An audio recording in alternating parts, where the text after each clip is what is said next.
नमस्कार साथियों, स्वागत है आप सभी का एक बार फिर से हमारे चैनल स्टेनोग्राफर्स हब में। दोस्तों, आज हम रामधारी खंड 1 की एक नई डिक्टेशन के साथ हाजिर हैं, जिसकी गति 80 शब्द प्रति मिनट की रहेगी। दोस्तों, डिक्टेशन 5 सेकंड बाद शुरू होगा। महोदय, मैं दिल्ली के संबंध में भी कुछ कहना चाहता हूँ। अब दिल्ली चूँकि केंद्र शासित क्षेत्र है और दिल्ली को केंद्र शासित क्षेत्र माना गया है, तो स्वभावतः दिल्ली वालों को यह आशा थी कि केंद्र से शासित होने से यहाँ पर उन्नति होगी और यहाँ के लोगों को कुछ सुविधा मिलेगी, संतोष प्राप्त होगा। किंतु मैं यह देख रहा हूँ और लोगों में भी यह भावना बढ़ती जा रही है कि जब से यह केंद्र शासित क्षेत्र हुआ है, तब से शासन में निरंकुशता आने लगी है और लोगों की ओर ध्यान कम दिया जाने लगा है। इसलिए मैं यह कहना चाहता हूँ कि दिल्ली प्रशासन के पुनर्गठन के ऊपर पुनः जोर दिया जाना चाहिए और हो सके तो उसके लिए एक समिति बैठा दी जाए और उसके लिए सोचा जाए कि दिल्ली का प्रशासन किस तरह का होना चाहिए। मैं चाहता हूँ दिल्ली के प्रशासन के संबंध में आप विचार करें। भ्रष्टाचार के संबंध में यहाँ बहुत कुछ कहा गया है, मैं पुनः उसको दोहराना नहीं चाहता, किंतु इतना अवश्य कहना चाहता हूँ कि आज देश में जनता का जो नैतिक स्तर है वह दिन प्रतिदिन गिरता जा रहा है और सरकार को यह सोचना चाहिए कि उनका वह नैतिक स्तर किस प्रकार से उठाया जाए और किस तरह से लोगों की भावनाएं बदली जाएं, किस तरह से लोगों में अनुशासन रह सके, इसके लिए सोचना अत्यंत आवश्यक है।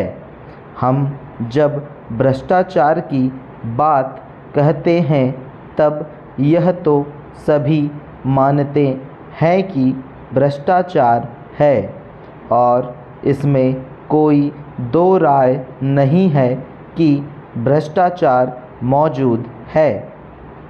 छोटे से अधिकारी से लेकर बड़े अधिकारी तक यह फैला हुआ है।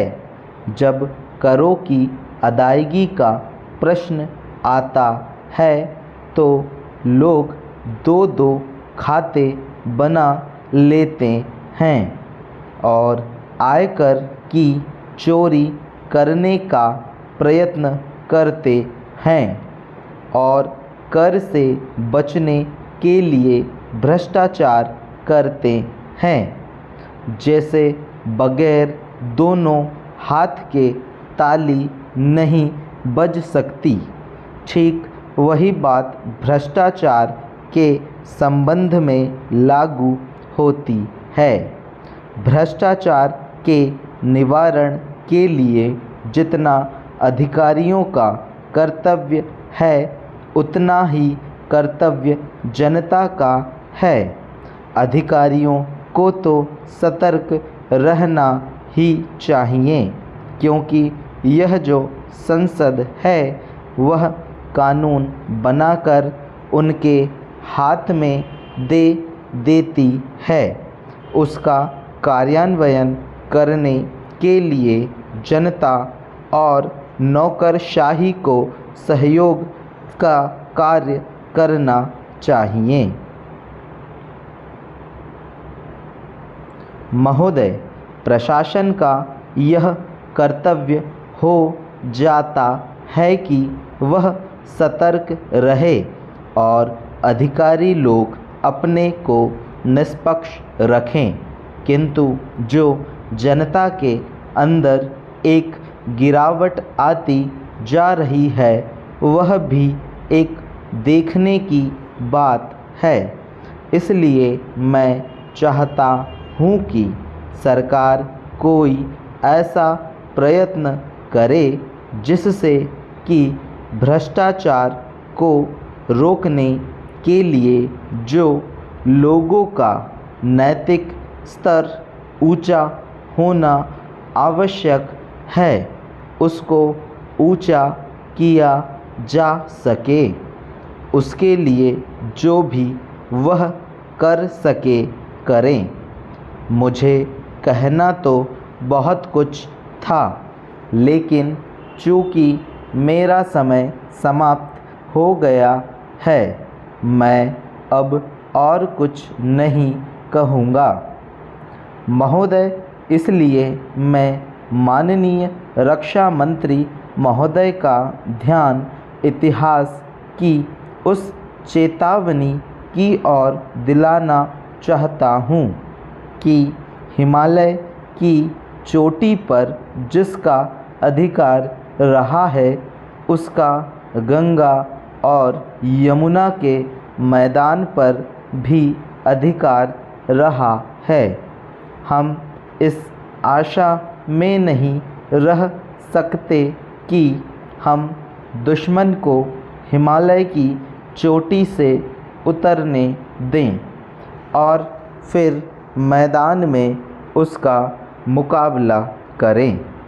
मुझे याद है कि कुछ वर्ष पहले प्रधानमंत्री जी ने बड़ी दृढ़ता के साथ यह कहा था कि हम हिमालय को दहेज के रूप में नहीं देना चाहते और यह नहीं कहना चाहते कि साहब आप टहलते हुए यहाँ आ जाइए।